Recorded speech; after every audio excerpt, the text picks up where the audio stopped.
What if I told you this? That just one square of dark chocolate could do more than satisfy your sweet tooth? What if it could fine-tune the communication between your gut and your brain? That's the claim behind cocoa's effect on the gut-brain axis. And this isn't just some kind of woo-woo theory. This is grounded, peer-reviewed science, looking at how cocoa affects your gut microbes, your mood, your cognition, and maybe even your long-term brain health. So let's unpack this, because if true, it means one of the most pleasurable foods on earth might also be one of the most functional. So let's start with the basics. What is the gut-brain axis? You've probably heard the phrase, your gut is your second brain. And while it sounds like marketing, it's not. It's real biology. Here's what we know. The gut-brain axis is a bidirectional communication network between your central nervous system and your gastrointestinal tract. It includes neural signals, immune signaling, and even hormonal pathways. But one of the biggest players in the axis, your microbiome. And here's the kicker. About 90% of the serotonin in your body isn't made in your brain. It's made in your gut. That's according to Dr. Michael Gershon, who literally wrote the book on the enteric nervous system, the second brain. Your gut has over 500 million neurons, its own nervous system, and it constantly talks to your brain through the vagus nerve. It sends messages about inflammation, satiety, emotion, and more.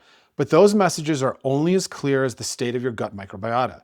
So if your gut bacteria are thriving, your brain gets better signals. But if they're disrupted, that signal gets noisy, sluggish, inflammatory, which brings us to cocoa. So how does chocolate, a food we mostly associate with dessert, enter the conversation on brain health? The answer lies in polyphenols. Cocoa is rich in polyphenols, specifically flavanols. These are plant compounds with antioxidant and anti-inflammatory properties. But more interestingly, they're also prebiotics, meaning they can feed beneficial bacteria. In fact, a 2020 review found that cocoa polyphenols helped shift the gut microbiome in a favorable direction, specifically increased levels of bifidobacterium and lactobacillus, decreased levels of Clostridium perfringens, a pathogenic strain linked to gut inflammation. Now, why does this matter?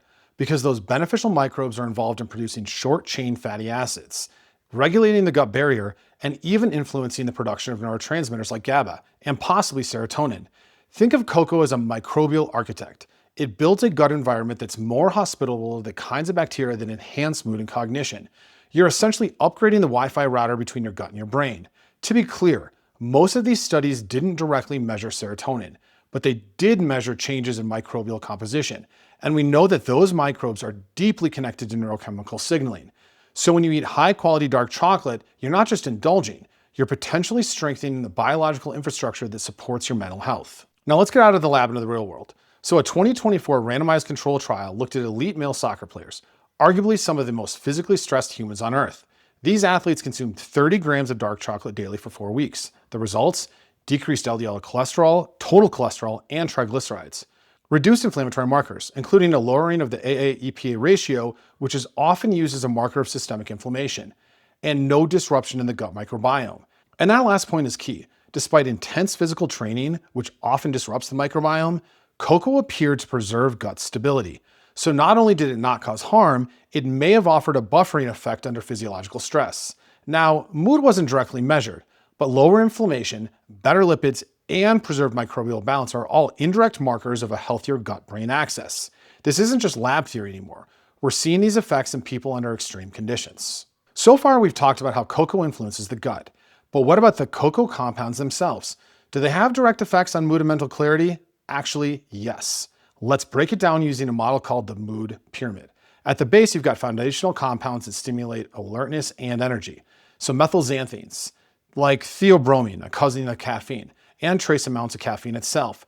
These increase wakefulness and mental energy. They're also vasodilators, which may explain cocoa's benefits on blood pressure and cerebral blood flow. Moving up, flavanols. These polyphenols have been shown in multiple studies to increase cerebral blood flow, especially in the hippocampus, the area involved with memory and emotion. One double-blind placebo-controlled study in Nature Neuroscience found that cocoa flavanols improved working memory and processing speed in healthy older adults.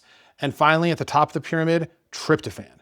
Cocoa contains small amounts of this amino acid, which is a precursor to serotonin.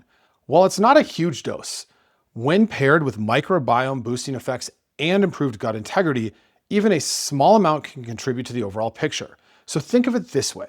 Cocoa brings the hardware and software to the brain. It improves blood flow and mental energy, the hardware, while also supporting neurotransmitter production and microbial signaling, the software. So if you're now thinking, okay, how do I actually use this information? Here's your research-aligned cheat sheet. First, you want to choose 70% or higher dark chocolate. Why? Higher cocoa content means more flavanols. Milk chocolate doesn't cut it. It's loaded with sugar and processed fats that can counteract the benefits. Second, you want to portion 1 to 1.5 ounces per day. That's about 30 to 40 grams, the same range used in most clinical studies. You also want to pair it with prebiotic foods. Things like oats, bananas, flax seeds, and Jerusalem artichokes can help amplify the prebiotic effect. You're feeding your gut bacteria and giving them chocolate. Next, you want to avoid highly processed chocolate products. So most candy bars, they are stripped of flavanols during processing. Look for brands that specifically state flavanol content, or at least use simple whole ingredients. And lastly, time it right. Many users find a mild stimulant effect is better earlier in the day or just after lunch to avoid interfering with sleep. Think of it as a daily microdose of neuronutrition. So here's the big takeaway. Cocoa, real high flavanol cocoa, can do more than just satisfy cravings. It may actually help strengthen the neural connection between your gut and your brain.